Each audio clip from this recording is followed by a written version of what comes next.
pinagpaliban na ang pagbisita dito sa ating bansa. Bukas sana yun eh. The U.S. State Secretary John Kerry, wala pong banta, wala pong issue. Masama lang po ang panahon, hatid ng bagyong Santi. Nakatutok si Tina Panganiban Perez.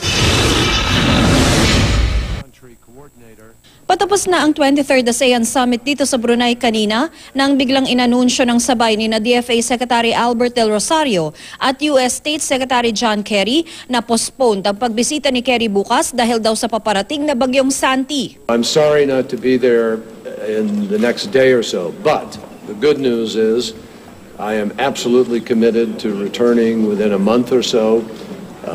I'm coming back to the region, and I look forward to visiting with our friends in the Philippines, and I'm very grateful to President Aquino and to the Foreign Minister for their understanding of this situation.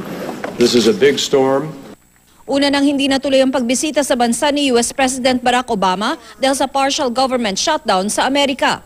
Ayon kay Secretary Kerry, excited pa naman daw sana siya sa kanyang pagbisita sa Pilipinas. I was enormously looking forward to going back, because I was deeply involved in events historically with the change of government from President Marcos to President Aquino and other ties going back to my days in the Navy. Bago nito, naglabas ang travel advisory ang US Embassy sa Manila na sinabing may natanggap silang sunod-sunod na security threats sa Davao Region, North at South Cotabato, Sultan Kudarat, Sarangani at Maguindanao. Giyit ng DFA, wala raw kinalaman ng threat na ito sa pagpostpone ni Kerry ng kanyang pagbisita sa Manila. We are looking forward to the visit of Secretary Kerry. He has promised the President to be coming before the end of the year. Natapos ang ASEAN Summit na hindi pa naipapasa ang inaasam ng Pilipinas na Code of Conduct sa West Philippine Sea. Aminado si Pangulong Aquino, malabong magkaroon ng COC sa summit na ito. Napakaraming detalye na lilinawin nyo sa bawat isa. Paano yung, di ba? Baka kunyari, Baudi Masinloc tayo tsaka China lang. Paracel, baka Vietnam, China lang. Pagdating mo sa Spratly, doon automatic. 4 sa ASEAN, plus Taiwan, plus China. So, isang rule na mag-govern para sa lahat. Hindi mo mailalagay, at sinusubukan ng ambition, lahat na eventualities, mailagay mo na dyan. Hindi pwedeng ura-urada yun. Bukas naman daw ang Pangulo sa mungkahi ng China para magsagawa ng joint development ang mga bansang nag-aagawan sa South China Sea.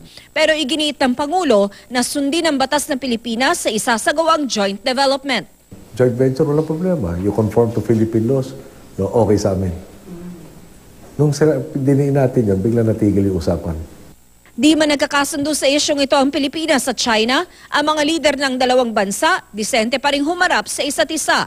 Ikunento ni Pangulong Aquino na nagkamayan sila ni Chinese Premier Li Keqiang habang nasa holding room silang mga head of state na dumalo sa ASEAN Summit. Nagkausap daw sila pero ayaw nang idetalye ito ng Pangulo. Formal nang inilipat ng Brunei sa Myanmar ang chairmanship ng ASEAN pero hindi nababahala si Pangulong Aquino kahit pakilalang kaalyado ng China ang Myanmar. Napatunayan na raw kasi nito noon pa na ang interes ng mga mamamayan nito ay mas mahalaga kaysa pakikipagkaibigan nito sa China.